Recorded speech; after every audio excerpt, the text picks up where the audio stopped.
નમસ્કાર ખેડૂત મિત્રો, હું મનીષ ભાદરકા અને આપ જોઈ રહ્યા છો Halar agro centre YouTube channel. ખેડૂત મિત્રો, છેલ્લા વિડીયોમાં આપણે વાત કરી હતી ચણાના પાકમાં ઉગતા નિંદામણ નિયંત્રણ માટેના પગલાઓ વિશે. જો એ વિડીયો તમે ન જોયો હોય તો અમારી યુટ્યુબ ચેનલ પર જઈ અને જોઈ લેવો. મિત્રો, આજે આપણે વાત કરવાની છે જીરુના પાકની અંદર ઉગતા બિનજરૂરી ઘાસના નિયંત્રણ માટે કયા કયા પગલાઓ ભરવા અને કયા મોલેક્યુલનો ઉપયોગ કરવો, જેથી કરી આપણે જીરુના પાકની અંદર સારું પરિણામ મેળવી શકીએ.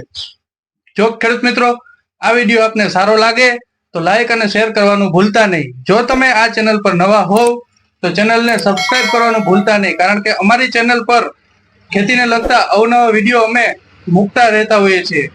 તો આવો શરૂ કરીએ. તો ખેડૂત મિત્રો, આજે આપણી સાથે છે પારિજાત કંપનીના ટેરેટરી મેનેજર શ્રી પ્રકાશભાઈ વરુ, કે જેઓ એગ્રીકલ્ચર ફિલ્ડની અંદર છેલ્લા 4 વર્ષથી ફરજ બજાવે છે. તો તેમની પાસેથી આપણે માહિતી લેશું કે જીરુના પાકની અંદર નિંદામણ નિયંત્રણ વિશે કયા મોલેક્યુલનો ઉપયોગ કરવાથી આપણે સારું પરિણામ મળી શકે.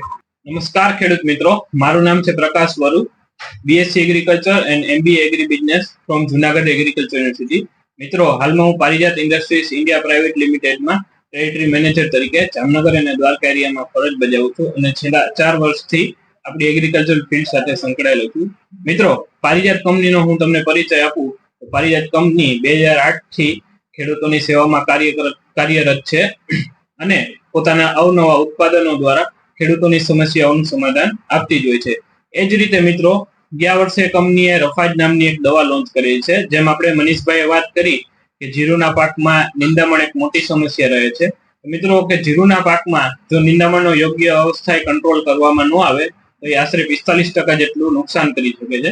તેના જ માટે કંપનીએ ગયા વર્ષે રફાજ નામની દવાનું લોન્ચ કર્યું છે. રફાજમાં ટેકનિકલ કન્ટેન્ટ ઓક્ઝાડિયાઝિલ 6% ઇસી ફોર્મ્યુલેશન આવે છે.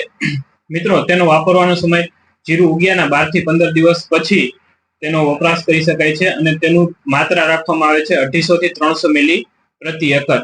પ્રકાશભાઈ, તો આપણે રફાજના ઉપયોગથી કયા કયા નિંદામણોમાં સારામાં સારું પરિણામ મેળવી શકીએ?